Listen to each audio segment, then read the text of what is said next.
విశాఖ నగరంలో 1,89,000 కిలోల గోమాంసం పట్టుబడడం తీవ్ర దుమారాన్ని రేపింది. అది కూడా టీడీపీ ఎమ్మెల్యేకు చెందిన కోల్డ్ స్టోరేజ్ కావడంతో పోలీసులు కూడా సైలెంట్ అయ్యారు. బాపట్ల ఎమ్మెల్యేకు అత్యంత సన్నిహితుడైన వ్యక్తి ఈ కోల్డ్ స్టోరేజ్ నిర్వహిస్తున్నారు. భారీ ఎత్తున గోమాంసం పట్టుబడిన శ్రీమిత్ర కోల్డ్ స్టోరేజ్ పై ఇంతవరకు ఎటువంటి చర్యలు తీసుకోలేదు.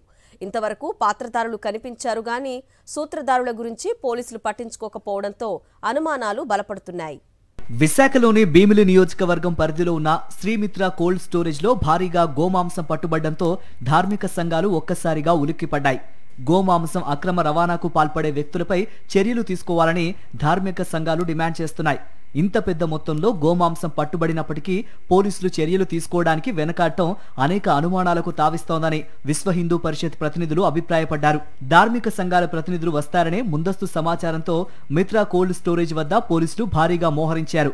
ఈ సందర్భంగా పోలీసులకు ధార్మిక ప్రతినిధులకు వాగ్వివాదం చోటు చేసుకుంది. తమను లోపలకు అనుమతించాలని వారు డిమాండ్ చేశారు.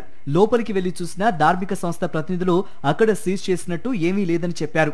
బాపట్ల టీడీపీ ఎమ్మెల్యే నాగేంద్ర వర్మకు అత్యంత సన్నిహితుడిగా ఉన్న సుబ్రహ్మణ్యం గుప్తా కోల్డ్ స్టోరేజ్ లోనే గోమాంసం పట్టుబడ్డంతో అధికారులు చూసి చూడనట్టుగా వ్యవహరిస్తున్నారనే ఆరోపణలు బలంగా వినిపిస్తున్నాయి. విశాఖలోని పట్టుబడిన గోమాంసం ఎపిసోడ్లో పోలీసుల తీరు వివాదాస్పదమవుతోంది.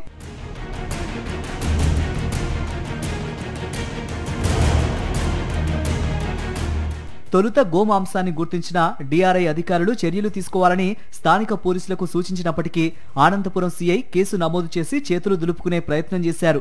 తెర వెనక టీడీపీ ఎమ్మెల్యేలు కూటమి పెద్దల ఒత్తిడి మేరకే కేసును నీరుగార్చే ప్రయత్నం చేస్తున్నారనే విమర్శలు వినిపిస్తున్నాయి. ఈ నెల 3వ తేదీన ఎఫ్ఐఆర్ వేసినప్పటికీ ఇప్పటి వరకు కోల్డ్ స్టోరేజ్ ఓనర్ సుబ్రహ్మణ్యం గుప్తాను విచారించకపోవడంతో కేసు నీరుగారిస్తున్నారనే అనుమానాలు మరింత బలపడుతున్నాయి.